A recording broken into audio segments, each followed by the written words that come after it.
Salam qizlar, bugun bu videoni izchil chechingizni qanday asraysiz deb so'rayotgan qizlar uchun olib keldim. Tafsili ko'rib chiqinglar. Avval chechimni to'liq bir tarib olaman, ondan mau chashmini suraman, sochlarimni ayırıp yirtiziga to'liq surib chiqaman qizlar. Men bu chashmini ishlatayotgani 4 yil bo'ldi, ham setayotganim 4 yil bo'ldi. Xaridorlarimning inkasim shunday yaxshi. Mahsulotni ortiq maqtamayman. Bunimni mening chechimdan ko'rib olsanglar bo'ladi.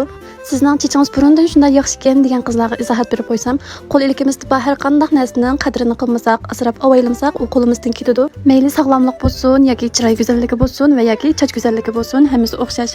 Asrab avaylab qadrini qilsak, cho'qim bir natijasi bo'ladi qizlar.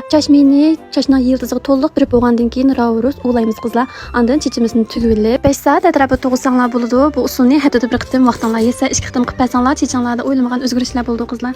5 soatdan keyin chechimizning uch tarafga famon birimiz. Men izchil mush famon ishlatyapman, shunchalik yaxshi qizlar. Qancha ishlatib bo'lganimni o'zimmi bilmayman, ko'zitib qo'yatsam qutilarini tashib o'tibdiman. Bu 3 xil daraja chiqadi qizlar. Chechinglarning ahvoliga qarab tanlab setib olsanglar bo'ladi. Chechini bo'yamagan qizlar, chechini bo'yagan, ondan tuysa qilgan shu ahvolga qarab setib olsanglar bo'ladi. Mening ishlatganim o'rta darajasi. Chechimizning uchiga to'liq surib bo'lgandan keyin men odatda 1 soat to'g'izib, ondan to'liq yuvitaman chechimni. Ammo qizlar ishlasanglar cho'qim rozi bo'lib qolasizlar. Ehtiyoji bor qizlar asodik serqarodan setib olsanglar bo'ladi.